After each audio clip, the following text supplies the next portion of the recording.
ওকে, এখন তাহলে আমরা ফার্স্ট এপিআই এর সাহায্যে একটা বুক স্টোর তৈরি করে ফেলি, যেখানে আমরা আইডি দিব, পার্টিকুলার আইডি সাপেক্ষে আমাদের বইয়ের টাইটেল এবং অথরের নাম দিবে। তো এর জন্য আমরা আমাদের কোডের ভিতরে একটা ফোল্ডার তৈরি করে নিব। সেই ফোল্ডারের নাম আমরা দিতে পারি বুক স্টোর। ওকে, এবং বুক স্টোরের ভিতরে আমরা একটা নতুন main.py ফাইল তৈরি করে নিব। main.py ফাইল তৈরি করে নিলাম। এখন এই main.py ফাইলের ভিতরে আমরা প্রথমেই আমাদের ফার্স্ট এপিআই কে ইম্পোর্ট করে নিব। নেওয়ার জন্য from first API import first API.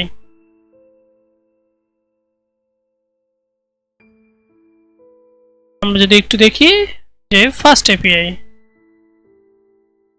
First API এটা হচ্ছে এপিআই। ওকে, তো ফার্স্ট এপিআই আমাদের ইম্পোর্ট করা হয়ে গেছে। এরপরে আমরা একটা নতুন অ্যাপ তৈরি করে নিব। সেই অ্যাপটা হবে আমাদের যে ফার্স্ট এপিআই আছে সেখান থেকে।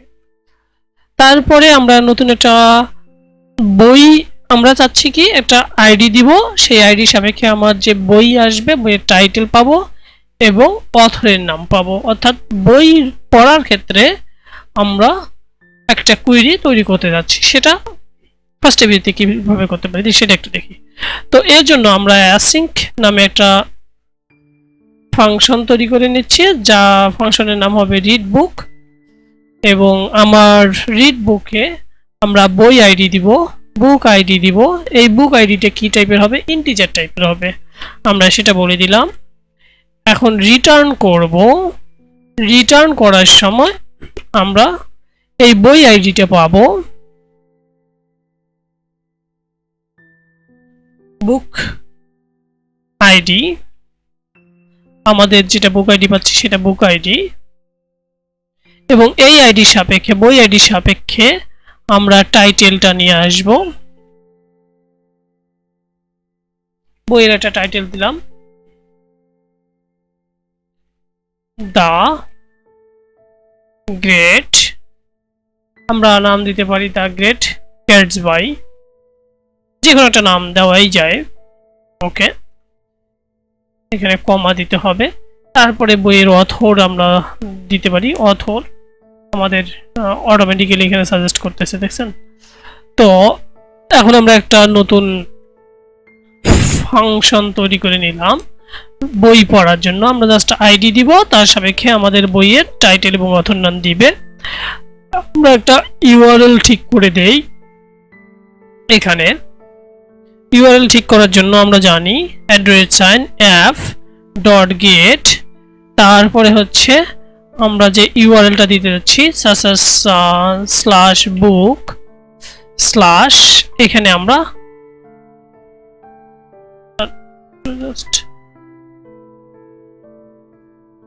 অটোমেটিক্যালি আমাদেরকে এআই এগুলো লিখে দিল। দেখতে পাচ্ছেন যে সব কিছু কোডিয়ামের মাধ্যমে লিখে দিছিল। আমাদের ওটা এখন দরকার নাই, সেজন্য রিমুভ করে দিলাম। এখানে আমরা বুক আইডিটা অ্যাড করব, বুক আইডি। ওকে, তো আমরা যদি এখন আমাদের কোডটা রান করি ইউভি কোডের মাধ্যমে, আর কোনো ইস্যু তো নাই। মিসিং কি দেখাচ্ছে? Missing functional method doc string. এখানে একটা আমরা ডক স্ট্রিং দিতে পারি। ওই কোড স্ট্রাকচারে এরকম ডক স্ট্রিং দিতে বলে, যে কি কি রাখতেছি, কি আর্গুমেন্ট রাখতেছি, এগুলো ডক স্ট্রিং দেওয়ার জন্য সাজেস্ট করে এআই। আচ্ছা, বাদ দিলাম, এখন আমাদের দরকার নাই। তো আমরা আমাদের কোডটাকে একটু রান করি। রান করার জন্য আমরা গেলাম এবং ফোল্ডারের ভিতরে যেতে হবে। আমরা ls cd দিয়ে বুক স্টোরে ইন করব, বুক স্টোর। ওকে, আমরা জানি ইউভি কর্নের সাহায্যে আমরা রান করতে পারি। ইউভি কর্ন আমাদের ফাইলটার নাম, তারপরে অ্যাপ স্পেস, তারপরে হাইফেন রিলোড। ওকে, আমরা যদি এখন রান করি, এটি রান করলাম।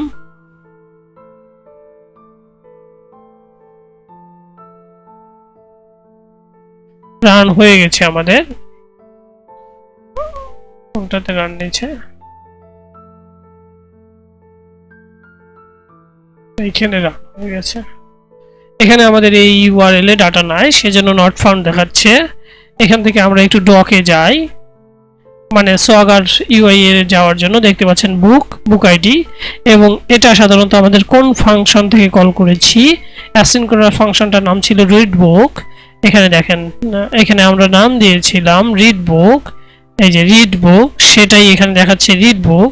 কি কি ছিল আমাদের ইউআরএলটা ছিল বা রাউটারটা ছিল বুক, তারপরে বুক আইডি এটা দেখাচ্ছে। আমরা যদি একটু রান করতে চাই, ট্রাই দিলাম, বুক আইডি 30 দিলাম, তারপরে এক্সিকিউট করলাম, তো দেখতে পাচ্ছেন 30 নম্বর বুক আইডিতে আমার এই ডাটাটা এখানে আসতেছে। তো এরকম আমরা পরবর্তীতে দেখব যে এগুলো ডাটাবেজে আমরা অনেক সংখ্যক বই রাখবো, জাস্ট আইডিটা দিব, ডাটাবেস থেকে আমাদের আইডির রেসপেক্টে বইটা পিক আপ করে এখানে খুব সুন্দরভাবে দেখাবে। এবং তার জন্য আমরা একটা এপিআই জেনারেট করব, রিড বইয়ের জন্য, বই আপডেট করার জন্য, বই ডিলিট করার জন্য, বা বই এডিট করার জন্য, এবং বই ক্রিয়েট করার জন্য, সবগুলোর জন্য আমরা এপিআই কিভাবে ক্রিয়েট করব সেগুলো স্টেপ বাই স্টেপ দেখব। তো বুক স্টোরের আপাতত এটাই। আশা করি আপনি ভিডিও দেখলে এগুলো প্র্যাকটিস করবেন। উইদাউট প্র্যাকটিস শুধু দেখে গেলে হবে না। আর যদি কোনো সমস্যা পেয়ে থাকেন তাহলে কমেন্ট বক্সে অবশ্যই জানাবেন। থ্যাঙ্কস।